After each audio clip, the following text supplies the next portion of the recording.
Bhatia supreme court के lawyer हैं और बीजेपी के प्रवक्ता हैं। मेरे साथ तारिक फतेह साहब लेखक खासतौर पे कनाडा से मेरे साथ जुड़ रहे हैं। मेरे साथ रिजवान अहमद हैं, ये भी वकील हैं पेशे से, और मेरे साथ वारिस पठान जुड़े, प्रवक्ता एआईएमएम के, ये भी पेशे से वकील हैं। तस्लीम रहमानी अध्यक्ष एमपीसीआई के, और शोहेब जमाई आपका भी अभिनंदन है। मैं इस चर्चा की शुरुआत करता हूं वारिस पठान आपसे। क्या आपको लगता है, आप कोर्ट ने, ऑनरेबल कोर्ट ने जो फैसला दिया है उसके बाद सारी बातें बंद हो जाती हैं? निश्चित तौर पर आपका हक है कि सुप्रीम कोर्ट जाइए, लेकिन एक अदृश्य हाथ था जो शांति और सौहार्द खराब करना चाहता था, और अब तो हिजाब और इस्लाम, खासतौर पर इस्लाम में हिजाब आवश्यक नहीं है। सबसे पहले तो अमीश भाई, जो आज कर्नाटक का हाई कोर्ट का जजमेंट आया हिजाब पे, मैं उसको रिस्पेक्टफुली डिसएग्री करता हूँ इस जजमेंट से, क्योंकि ये सस्पेंड करता है फंडामेंटल राइट्स। जो freedom of religion, culture, concise speech and expression की बात करता है उसको सस्पेंड करता है। ये सस्पेंड करता है जो संविधान का हमारा प्रीएम्बल है, liberty of thought, equality, justice, belief, और यहीं पर नहीं बात रुकती। ये डिस्क्रिमिनेशन करता है और यह वायलेशन ऑफ आर्टिकल 15 का है, क्योंकि ये एक वर्ग के लोगों को हिजाब पहनने से मनाही करती है, वहीं पर दूसरे वर्ग के हमारे अगर सिख भाई टर्बन पहनकर जाए तो उनको अलाउड है, अगर हमारा हिंदू भाई हाथ में लाल धागा पहनकर जाए तो उसको अलाउड है। तो ये डिस्क्रिमिनेशन है, ये आर्टिकल 15 का वायलेशन है। अब मैं पूछना चाहता हूं कि अमीश भाई, मोदी जी तो कहते हैं बेटी बचाओ बेटी पढ़ाओ, पर यहां तो उन्होंने शर्त रख दी कि या तो आप एजुकेशन लीजिए या तो हिजाब पहनिए। और मैं बताता हूं कि ये essential part of the religion practice है। कुरान की आयत है, आयत अल हज़ाब, जिसके अंदर 59 सूरा जो है उसमें लिखा हुआ है, अल्लाह ताला फरमाते हैं प्रॉफिट के लिए। लेकिन मैं अब आपको इसी कोर्ट के अंदर, इसी जजमेंट के अंदर जो एक वाक्य लिखा हुआ है वो मैं आपको पढ़ के बता देता हूं। याचिकाकर्ता ये साबित करने में पूरी तरह से विफल रहे हैं कि हिजाब इस्लाम की कभी ना छोड़ने वाली एक प्रथा है। आप कोर्ट में साबित नहीं कर पाए ना ये इस्लाम का हिस्सा है।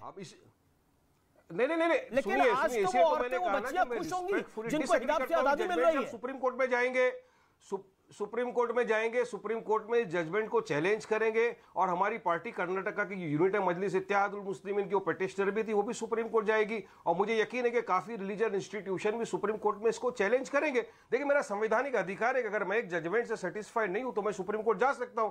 सुप्रीम कोर्ट के गौरव भाटिया, सुप्रीम कोर्ट अब सुनिए मेरी बात, हम लोग जा सकते हैं सुप्रीम कोर्ट में जजमेंट को चैलेंज करने, क्योंकि ये फंडामेंटल राइट का वायलेशन है, संविधान का वायलेशन है। भाजपा चाहती ही नहीं है कि देश में शांति बना रहे, संविधान का पालन होता रहे। पर कोर्ट तो कह रहा है कोई अदृश्य हाथ था जो शांति और सौहार्द को बिगाड़ना चाहता था।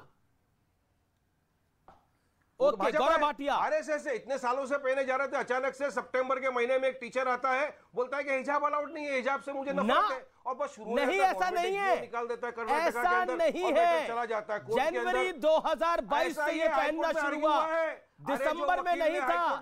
जब नए साल की छुट्टियां हुई तो ये नहीं था, लेकिन नए साल की छुट्टी के बाद जब वापस आ गया 2 जनवरी से ये कहानी शुरू हुई है। यही तो कह रहा है कोर्ट कि अचानक एकेडमिक सेशन के अंदर ऐसा कैसे हो गया। देखिए, अब आप कोर्ट ने जो बोला है उसको, जो हाई कोर्ट ने बोला है उसको चैलेंज करिए और कोर्ट में इसका जवाब दीजिए। लेकिन कोर्ट के अंदर हिजाब वाले याचिकाकर्ता हारे हैं, अपनी बात को प्रूफ नहीं कर पाए हैं, और अभी तक तो आप संविधान की बात कर रहे थे, अब आप शरिया की बात कर रहे हैं। अभी तक तो संविधान की बात हो रही थी, अब शरिया की बात हो रही है। अरे तो इक्वालिटी है कि नहीं संविधान में? मैं संविधान में तो उसी संविधान के अंदर हाईकोर्ट भी आती है, और वही हाईकोर्ट कह रही है कि इस्लाम का हिस्सा नहीं है हिजाब। प्रीएम्बल का काय में लिखा है। रिजवान अहमद यहाँ चिल्ला के बोलते थे, आप उनका मजाक उड़ाते थे। रिजवान अहमद भी तो यही बोल रहे थे ना। मैं बोल रहा हूँ हिस्सा है। मैं देखिए, कोर्ट ऑफ द लॉ है ना। देखिए, मेरे से बहस करने से क्या होगा? जो तर्क आपके, आप खुद वकील है, पेश हो जाते कोर्ट के अंदर, आप कोर्ट में पेश होते और हिजाब वाली याचिकाकर्ता को जितवाते आप case. You should appear in court now. अरे सुनिए, सुप्रीम कोर्ट में मैटर पेंडिंग है, साबरीमाला वाला मैटर चल रहा है, तो है, लेकिन अभी तक तो हाई कोर्ट का डिसाइड होगा, हाई कोर्ट का फैसला लागू होगा ना। क्या है? अच्छा, ठीक है। देखिए, आप इस्लाम की बार बात कर रहे हैं, मैं रिजवान अहमद से जवाब दूंगा, लेकिन उससे पहले मैं गौरव भाटिया से टिप्पणी ले लेता हूं। एक गौरव